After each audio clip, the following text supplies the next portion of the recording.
समस्त प्राणियों के लिए ये कल्याणकारी सिद्ध हो। आज आप पर यह उत्तरदायित्व आन पड़ा है कि प्रभु के सगुण रूप का इस प्रकार वर्णन करें कि साधारण प्राणी भी भक्ति के रस में डूब जाए, जिससे प्रभु के नाना चरित्रों को देखकर फिर कोई शंका में न फंसे, जैसे एक बार मैं फंस गया था। हे देव, आपने अभी कहा कि आप भी कभी भ्रम और शंका में फंस गए थे। आप पर भी माया जाल डाल सकती है, इस पर विश्वास नहीं होता। हाँ खगेश, तीनों लोक में कोई ऐसा प्राणी नहीं जिस पर मायापति की माया अपना जाल नहीं डाल सकती। बड़े बड़े तपस्वी, ज्ञानी, मुनि, सिद्ध, यहाँ तक कि नारद जैसे देवता भी सहज ही माया के वश में आ जाते हैं। स्वामी, यदि आप मुझ पर प्रसन्न हो तो मुझे आपका अनुभव सुनने की जिज्ञासा है।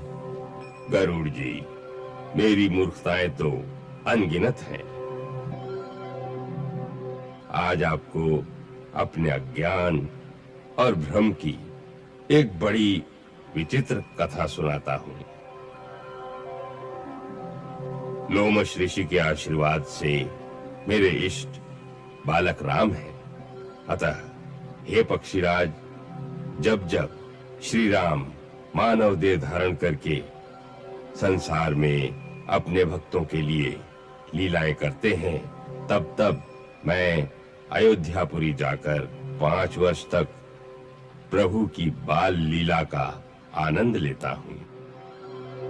मैं एक छोटे से कौवे का रूप धरकर भगवान के साथ खेलता रहता हूं। आंगन में जो उनकी जूठन पड़ती है वही उठाकर खाता हूं। कई बार नारद जी भी आकाश में आकर ये लीला कांड देखते रहते हैं। कागा संग खेल राम सलोने, कागा संग खेल।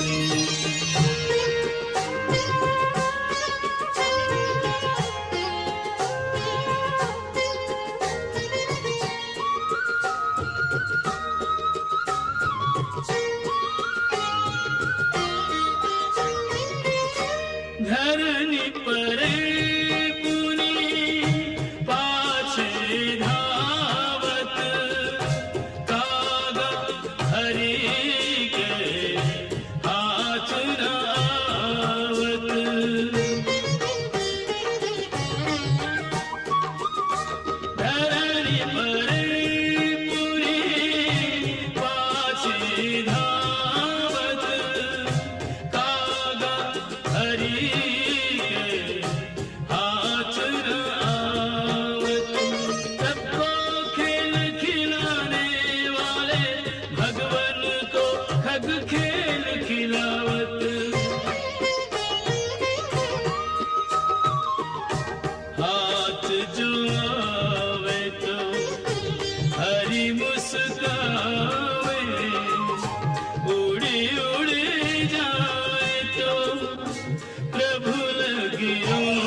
इसी प्रकार एक बार श्री राम जी के संग खेल रहा था। दासी अंदर दूध लेने गई थी।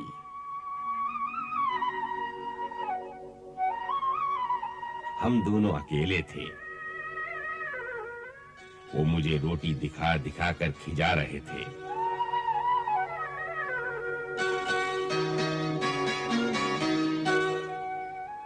मैं पास जाता तो पकड़ने की कोशिश करते।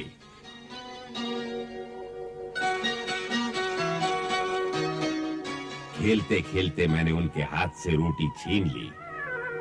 इस पर वो जोर जोर से रोने लगे।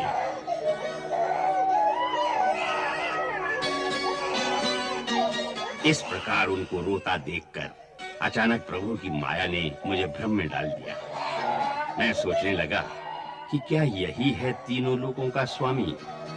जो इस प्रकार रोटी के एक छोटे से टुकड़े के लिए बिलक बिलक कर रो रहा है। ये सोचकर मैं उन्हें छोड़कर महल से उड़ गया।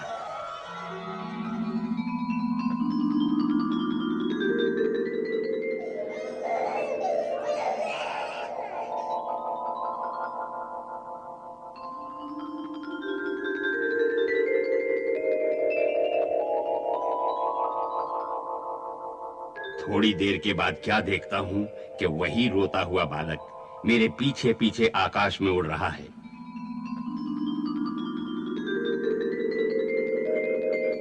मैं जहां जहां जाता वो बालक मेरे पीछे ही आ जाता।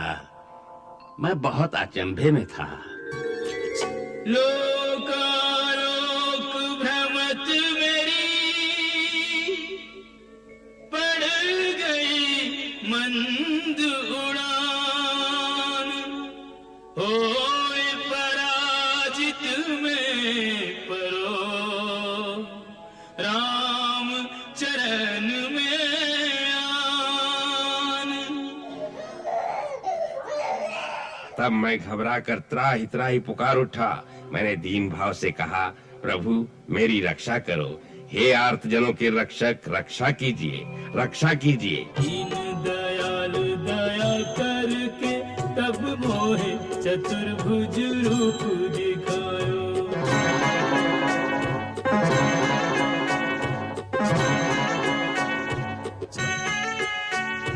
काग रे काग तू मांग रे मांग, तेरो अनुराग मेरे मन भायो। संपत्ति देहूं के सदगति देहूं, वो देहूं मैं आज जो तोहे सुहायो। रिद्धि के सिद्धि के मुक्ति मैं देहूं के देहूं, वो दान जो कोई न पायो। रिद्धि के सिद्धि के मुक्ति मैं देहूं के देहूं, वो दान जो कोई न पायो। उनकी प्रेम भरी वाणी सुनकर मेरे अश्रु आ गए, परंतु मैंने मन में विचार किया कि प्रभु ने सब सुखों को देने की बात कही है, परंतु जो वास्तव में सुखों की खान है वो भक्ति देने की बात तो प्रभु ने कही नहीं। ये सोचकर मैंने प्रभु से विनती की कि प्रभु मुझे ये सब कुछ नहीं चाहिए, मुझे तो केवल अपनी भक्ति प्रदान करें। हे काग, तुम स्वभाव से ही बुद्धिमान हो, इसलिए तुमने सुख नहीं मांगे परंतु सुखों की खान भक्ति मांगी। तुम जैसा कौन बड़भागी होगा जो ऋषि मुनि जप और योग की अग्नि में शरीर को जलाकर करोड़ों यत्न करके भी नहीं पा सकते। तुमने वही भक्ति मांग ली। तुम्हारी चतुराई पर मैं रीझ गया हूं। अब मेरे प्रसाद से भक्ति के साथ समस्त शुभ गुण भी हृदय में वास करेंगे। तुम मेरे निर्गुण और सगुण दोनों रूपों को पहचान जाओगे। काल तुम्हें कभी नहीं मार सकेगा। कल्प के अंत समय प्रलय काल में तुम्हारा अंत नहीं होगा।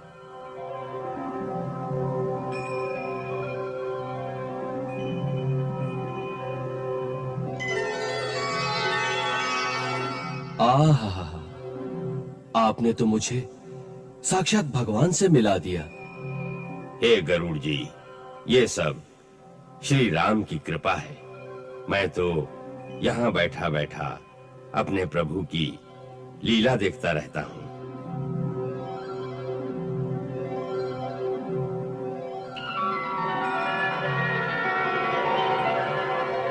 प्रभु श्री राम इस वक्त अयोध्या में हैं और अपने कक्ष में विश्राम कर रहे हैं। सूर्योदय होने को है। अयोध्या के राजश्री गायक अपने प्रभु श्री राम को जगाने के लिए सुप्रभात राग गा रहे हैं। जागिए रघुनाथ नाथ, जागिए रघुनाथ नाथ, घोर भयो आंगना। जागिए रघुवंश भानु जागिए रघुवंश भानु मुनि जन मन भावना रघुनाथ भोर भयो आंगना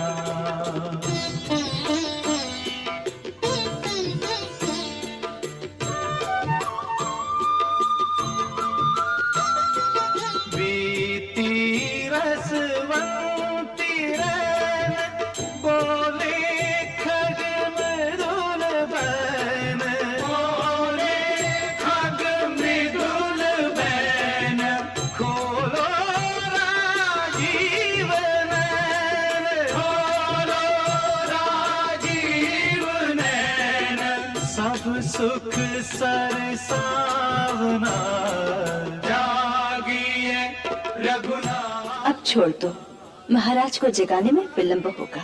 रघुनाथ नाथ भोर भयो आंगना जागिए रघुवंश भानु जागिए रघुवंश भानु मुनि जन मन भावना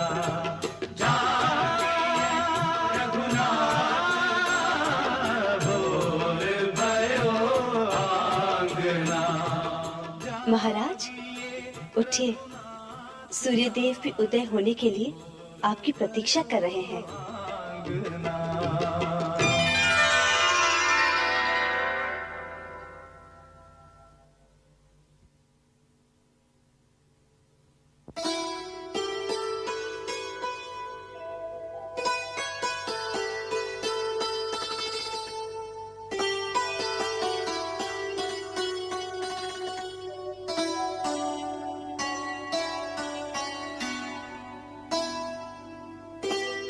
सीते, इन दिनों तुम मुझे महाराज कहकर संबोधित करती हो, बड़ा विचित्र सा लगता है।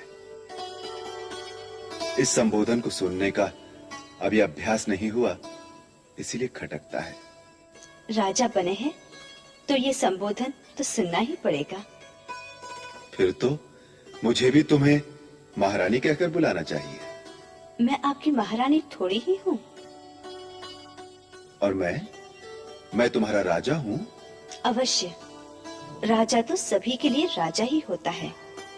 और वैसे भी राज्याभिषेक से पहले भी आप तो मेरे हृदय के राजा थे।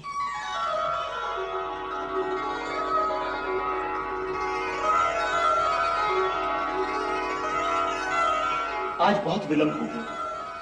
महाराज तो स्नान आदि से निवृत्त हो चुके होंगे। अब तक तो मुझे उनकी सेवा में पहुंच जाना चाहिए था। मैं उनका प्रथम सेवक हूँ। आज वो क्या कहेंगे? लक्ष्मण अयोध्या में आकर आलसी हो गया।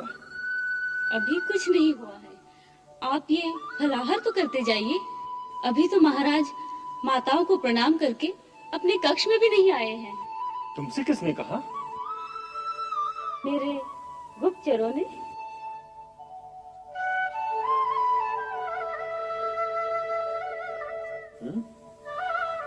तो तुमने भी गुप्तचर रख लिए। देखो, गुप्तचरी का अधिकार केवल राजा को होता है, हर किसी को नहीं। पत्नी को भी होता है। अच्छा, तो जब मैं वनवास में था तो मेरी गुप्तचरी किससे करवाती थी? दीदी से। उन्होंने मुझे आपकी सारी कथा सुना दी है। कौन सी कथा? शूरपणखा वाली। वो इतना कह रही थी तो उससे विवाह क्यों नहीं कर लिया?